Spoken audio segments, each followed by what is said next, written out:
Hello and welcome. You're watching the Friday edition of This Is Exclusive with me, Shavan. So, ladies and gentlemen, it's now proven. It's, after all, the immoral Pakistani army.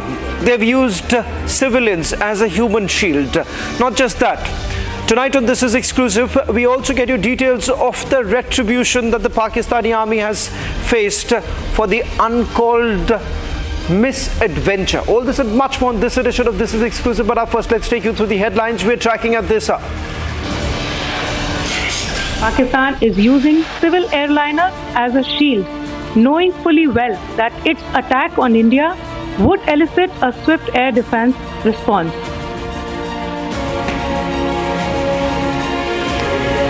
Pakistan's desperate strikes neutralized from Jaisalmer to Siachen.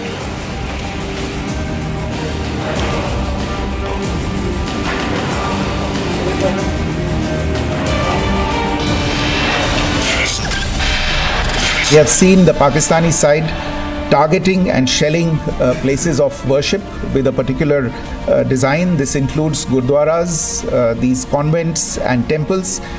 This is a new low even for Pakistan.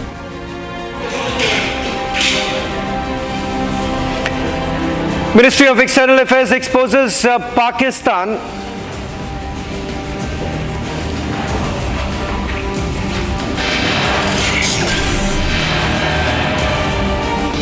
India carries out precision strikes on Pakistan's deployment opposite Rajouri, Nowshera, RS Pura and Uri, targeting infiltration route. Pakistan suffers heavy losses in ammunition and Russian storage.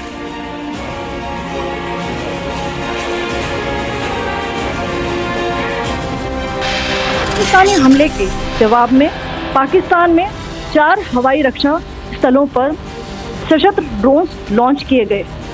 इनमें से एक drone AD radar को नष्ट करने में सक्षम रहा। Ministry of External Affairs confirms India hammers Pakistan. Attacks 4 air bases on Pakistani soil, 1 decimated during retaliation.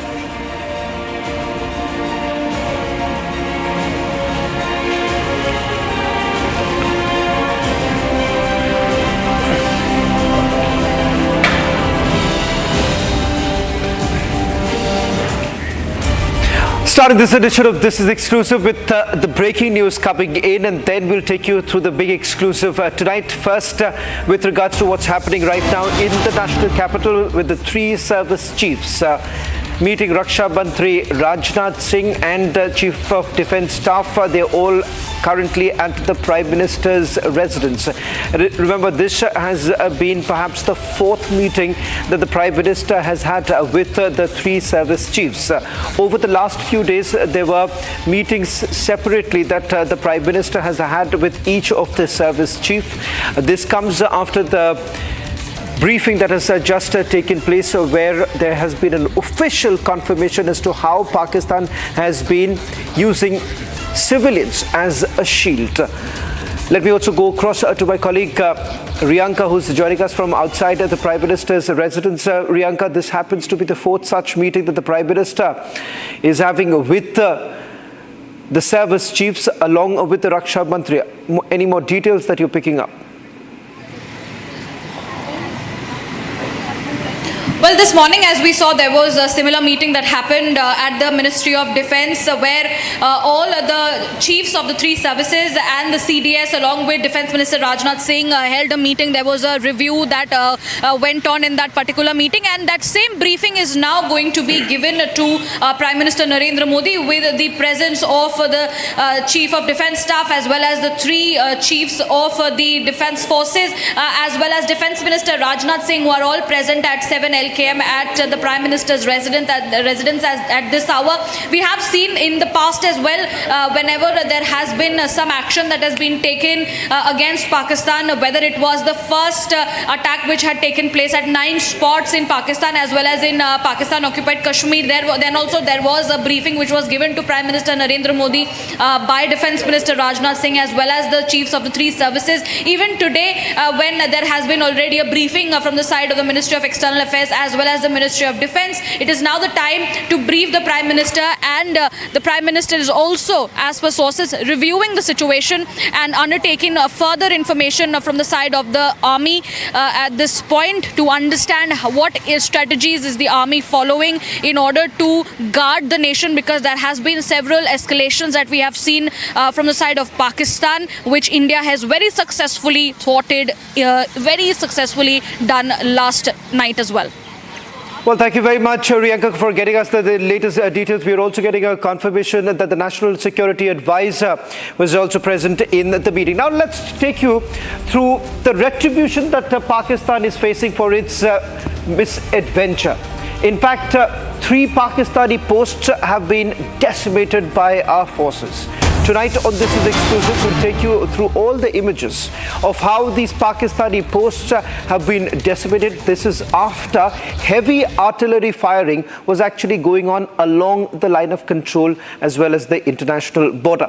In fact, on your screens right now, these are the images that we have accessed from the Rajouri sector, where we are given to understand that the infiltration routes have been completely destroyed. We'll try and see if we can also go across to Gursimran, who's getting us the latest details coming in from Rajouri. On your screens, let me take you through the precision strikes that have essentially taken place.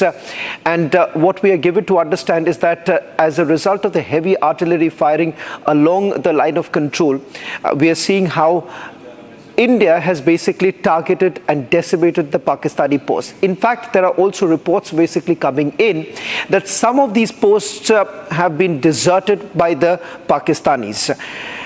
Also, interestingly, late last night, we are given to understand that in some areas, the Pakistanis have moved away from heavy artillery firing to small arms firing.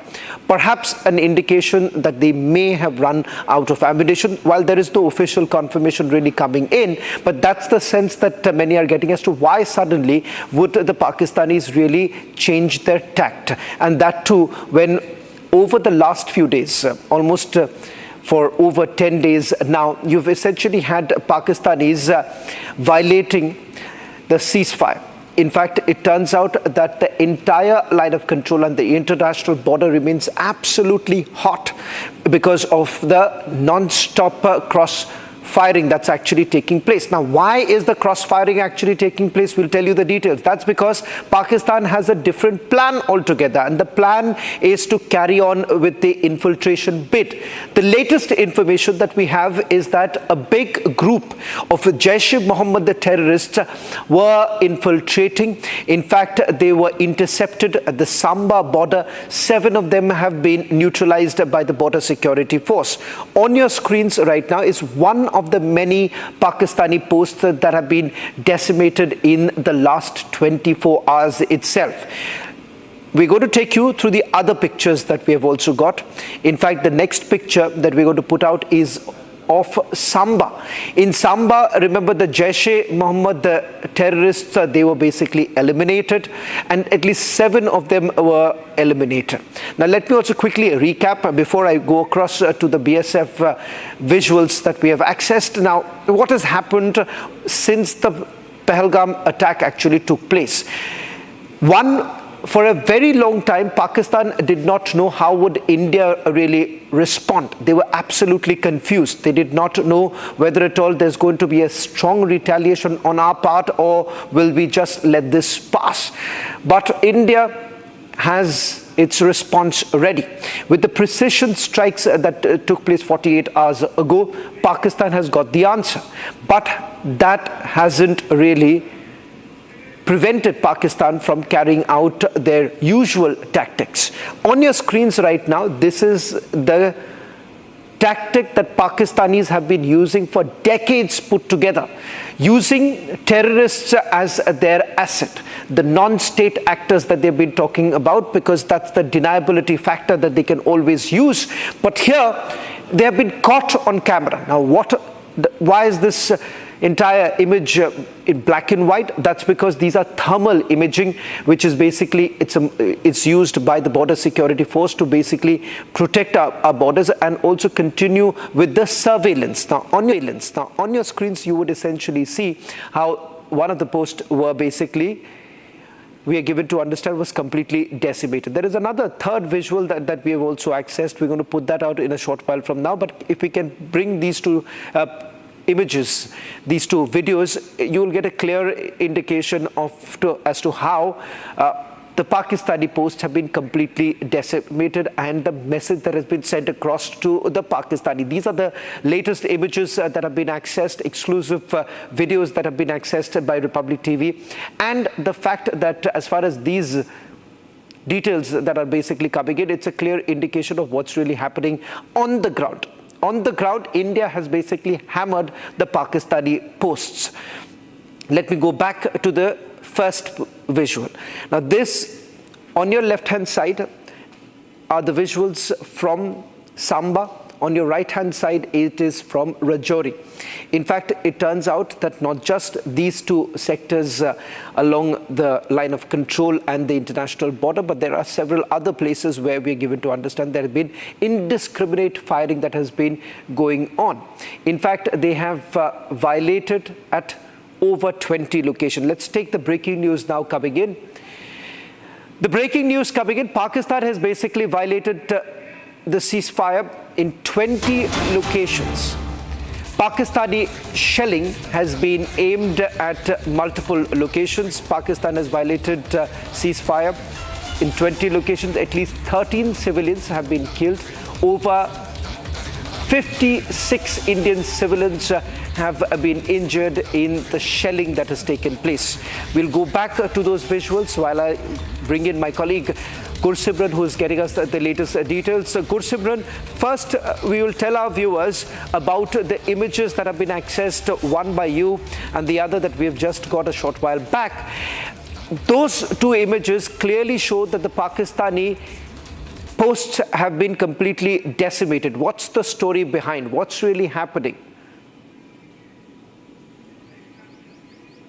Sishavan, we have seen that yesterday Pakistan started using heavy artillery on the civilian population in the Nowshera sector and then in the Poonch sector. The Pakistan has targeted the innocent civilian, after which the Indian Army has retaliated effectively. Indian Army has used the heavy artillery to target the positions of the Pakistan, those positions that were targeting the civilians on the Indian side. And as four locations in the Rajouri's one sector and one location at another sector. So a total of 5 positions of the Pakistani Army on the line of control and one location on the international border has been decimated by the Indian security forces.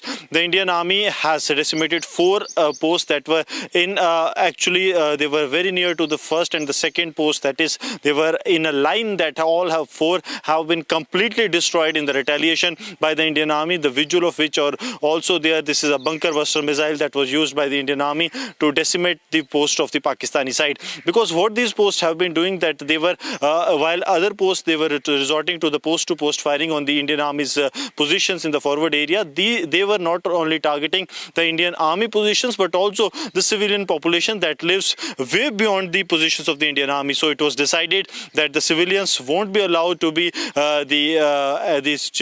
standing for the Pakistani side, that they will kill them at any given point, like they did in Poonch, where 12 civilians were killed in a single day. And then it was decided to retaliate, and it was retaliated effectively. There has been significant losses, that is what we are being told, to the Pakistani Army. And after that, there has been a lull that is prevailing. There has not been any major provocation of targeting the civilians since the Indian Army has carried out these strikes early this morning. It was around 5 to 6 in the morning that all 5 targets were taken by the Indian Army after yesterday's intense ceasefire violation that has taken place along the line of control, especially in twin districts of Rajouri and Poonch. Well, Gursimran, I'll request you to stay on with us, because what we are essentially going to do is take our viewers through what happened late last evening after 8 o'clock, when we saw a swarm of drones coming in. Over 300 to 400 drones were basically fired by the Pakistanis.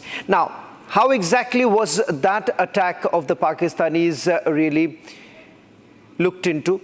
And how did India really retaliate? We're going to take you through some of the weaponry system that was basically used by the Indian Air Force as well as the Indian Army to thwart this. 300 plus drones that have been used by the Pakistanis across 24 locations. Now, whether at all this was as part of a reconnaissance and something big perhaps is now being planned by the Pakistanis is something that one is going to wait and watch. But having said that, each of these drones were basically targeted and were brought down by the air defense system and the other weapons that we have used.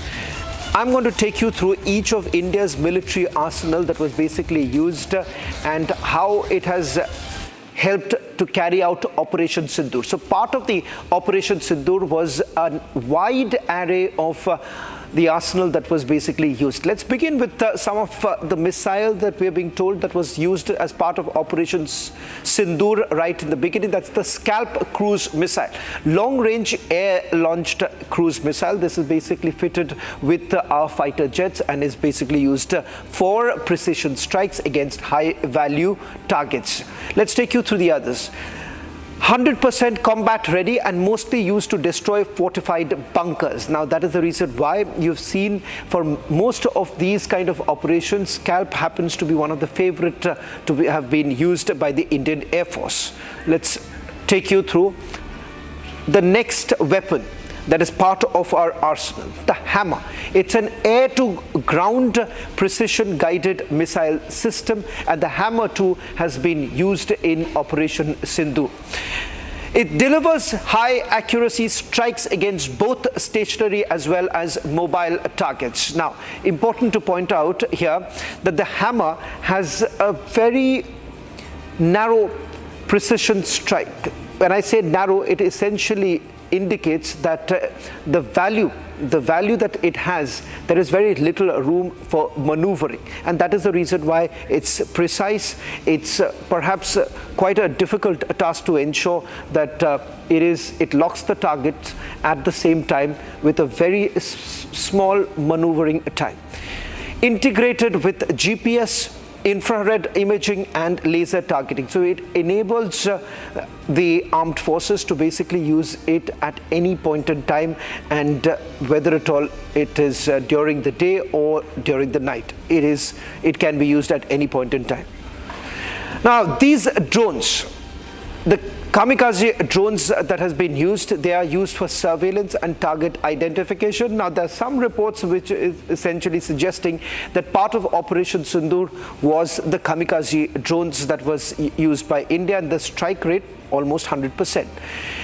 Can engage threats autonomously or under remote control, so it's perhaps far more easier to use, and looking at long distance targets too. These drones, which have basically come in from the Israelis, and the Israelis have also used this in various operations that have been carried out, and particularly during the Israel-Gaza war, we're given to understand the Harab drones have been of great utility for the Israelis, and now it's turning out to be an asset for the Indians. Known for their radar-seeking capability, so it's not very easy for this kind of a drone to be detected by the air defense system. It uses an electro-optic seeker to locate, identify and then strike a target. So it makes, as I said, the precision at which it basically targets, and in the manner it basically demolishes the enemy. This strongly immune to satellite jamming. So remember, the moment drones are essentially used along with the air defense system, you have the jamming systems that are brought in, so that it basically compromises the communications strategy. It can be deployed from mobile, ground or naval platforms. So again, the maneuverability becomes far more easier because it is adaptable to any sort of platform. Now, Akash missile. So a lot has been spoken about the S-400, but as far as our indigenously built air defense systems are concerned, Akash missile basically plays a very, very important role because it is a short-range surface-to-air missile defense system. So it basically helps several other air defense systems, and it makes the grid far more stronger and robust.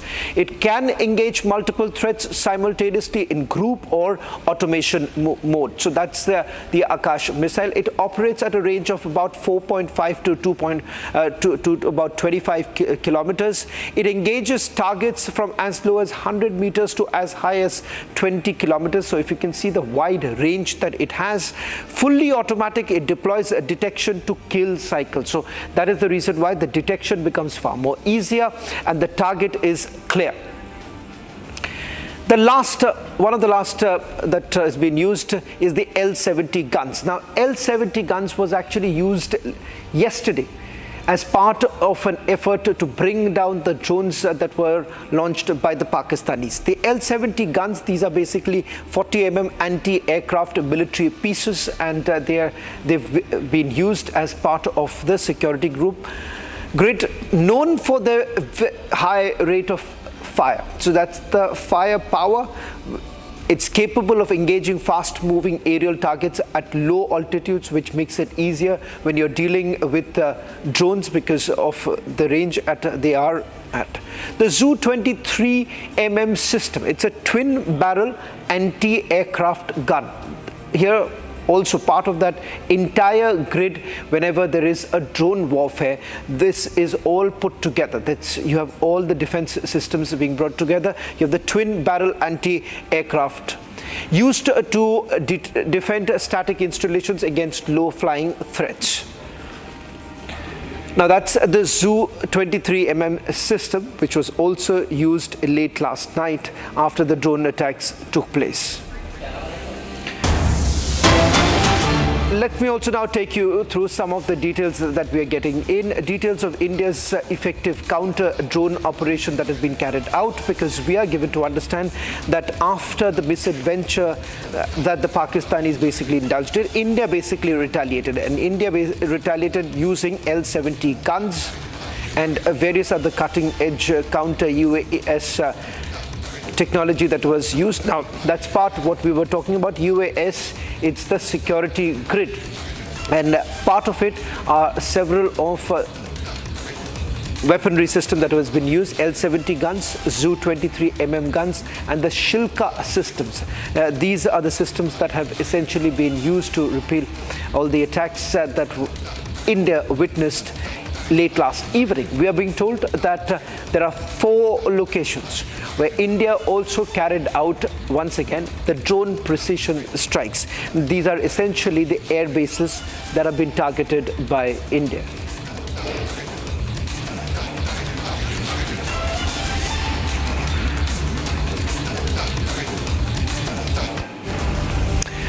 But ladies and gentlemen, this is far from over. Now, since the last 3 days, what we have essentially seen is an elaborate plan that has been put together by our security forces. And it is also time to perhaps recognize the effort that our soldiers have put in making this one of the most successful operation ever conducted by any military. Not just the Indian military, by any military, keeping in mind that this isn't an escalatory move that has been made by India, and also not basically compromising the sovereignty of another country. What we are going to show you is a snapshot of all that has happened from the time those precision strikes were carried out.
It started on the 7th with about 9 precision strikes that were carried out, dismantling the entire terror ecosystem operating from Pakistan.